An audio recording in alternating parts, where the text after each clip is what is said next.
Quite a few people have been asking me about my puppet and how exactly I made him. Here's a quick backstory. I was telling my friend Sue about how my show is not really the kind of show to instantly blow up in popularity, not that I mind, unless we were all mostly naked, or drunk, or trying to cook. And she said that I needed songs and puppets, and when she said puppets, I realized that that was something so far from anything I would have even imagined for the show that now I had to do it.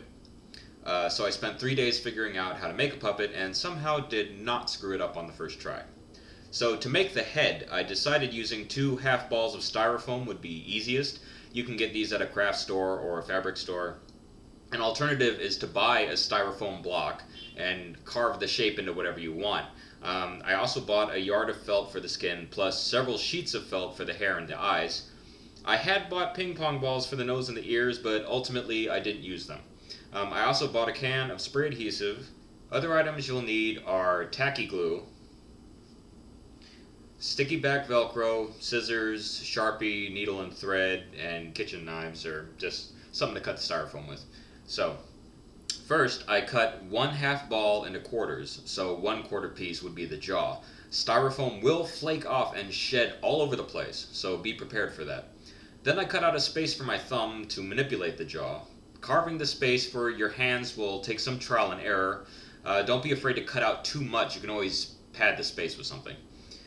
Next, I cut out a space on the other half ball for my fingers. You have to dig into it at an angle to make a notch for your fingers. It's a bit tricky. And this is what it looked like with the initial hand carvings. Taping the jaw and the head helped to make sure that you're heading in the right direction.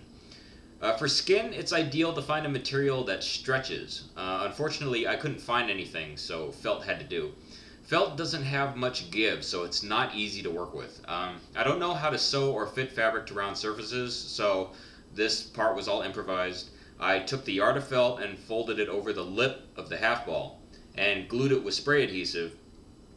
Then did the same as I folded the felt over the round top of the ball, just spraying, folding, spraying, folding. I pulled the ends of the felt as tightly as I could around the edges of the ball, then cut away the excess.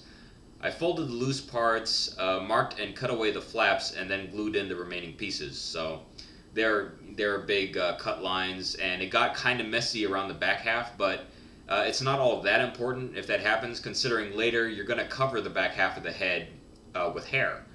So I did a similar spray gluing and wrapping method for the jaw. All the folding was done towards the thumb hole, which I filled with excess felt. The tacky glue is best used for lining the edges of the felt.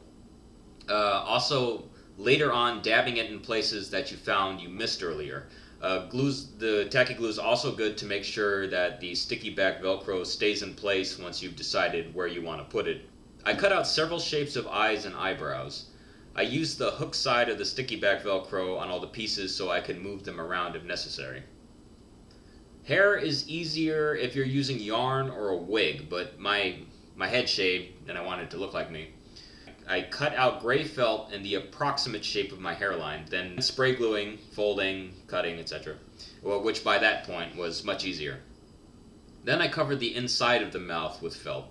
The tongue could have been made of felt, but I found a pair of red mittens for 50 cents and decided that would be better. The top half of the mitten I glued to the jaw for the tongue, and the other half was glued to the finger hole on the head, so my fingers would be more tightly attached to the head and it would move more easily. I velcroed two flaps of felt to attach the jaw to the head. It gives the jaw more leeway to move instead of just being flatly hinged to the head. The ears were just made from excess felt. I also gave myself two felt earrings for accuracy. I knew I wanted to make a glove instead of using a prop hand on a stick, so I marked and cut out two glove pieces for a hand. Making the glove much bigger than your hand is always a better idea, because don't forget, the biggest part of your hand needs to fit in the glove, so don't sew the wrist. I googled for sewing tips and learned how to backstitch, and it took about an hour and a half. And just turn it inside out, and there's your glove. To make a body, I cut a box in half so it went from my wrist to my elbow. I taped some air packets to the sides for shoulders. Here, I was just using whatever I could find. A lot of things can be used for a torso shape. I used more Velcro to attach a felt flap to the lower back part of the head to cover my hand. that is velcroed shut at the bottom for a little tightness. If you know how to sew, this will probably be much easier. At first I thought I needed to get a kid's jacket, but a full-size medium jacket was enough to fit my hand in without needing to cut anything. And camera test later, and here we are.